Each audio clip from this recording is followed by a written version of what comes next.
3 दिन की ज़िंदगी जो मैंने गुजारा, ऐसा ज़िंदगी तो मैं ज़िंदगी में कभी ऐसा नहीं गुजारा। सोशल मीडिया को ये लगता है कि हमने कत्ल किया तो मैं आपको अपने कंपनी का स्कैन निकाल के दिखा सकता हूँ। अस्सलाम वालेकुम दोस्तों, उम्मीद करता हूँ आप सब खैरियत से होंगे।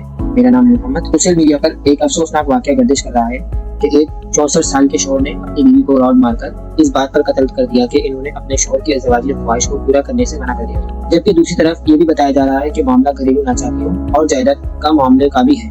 माँ के नाम पर करोड़ों की दुकान थी जो बाप बेटे बेचना चाहते थे, लेकिन माँ राजी नहीं थी और बाप ने माँ को कत्ल करके सारा कसूर अपने सर ले लिया। इस बात में कितनी सदाकत है, आइए इस बारे में बात करते हैं। सोशल मीडिया को ये लगता है कि हमने कत्ल किया तो मैं आपको अपने कंपनी का स्कैन निकाल के दिखा सकता हूँ कि मैं किस वक्त कहाँ था, किस टाइम स्कैन किया हूँ कंपनी में और किस टाइम वापस आया हूँ, और वहाँ से यहाँ आने में हमें कितना वक्त। 8:30 बजे के बाद मैं सुबह स्कैन किया हूँ और 8:30 बजे से पहले मेरे पापा थाने जा चुके थे। पहली बात तो ये है कि अगर कोई जाती तकाजा है तो ये शौहर का हक है और इसको पूरा करना बीवी की जिम्मेदारी है कि वो इसकी जायज ख्वाहिशों को पूरा करे जिस वक्त उसको जरूरत हो। और दूसरी बात ये है कि बेटों के बयानात के मुताबिक इनका कोई कारोबार और कोई दुकान नहीं थी और ये सिर्फ अफवाहें हैं जो सोशल मीडिया पर गर्दिश कर रहे हैं। इसका मतलब ये बिल्कुल नहीं कि आप औरत को गुलाम समझे और अगर आपकी मर्जी के मुताबिक ना चले तो गुस्से में आकर औरत को कत्ल कर दे। अखलाकियात का तकाजा ये है कि औरत की मर्जी का ख्याल रखा जाए।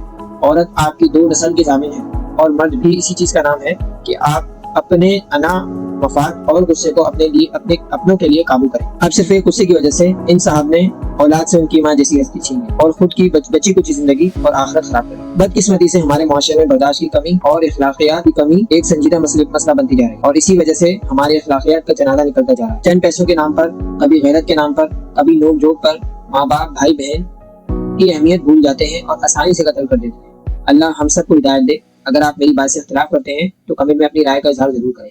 मिलते हैं अगली वीडियो में, तब तक के लिए अपना ख्याल रखें। अल्लाह हाफिज।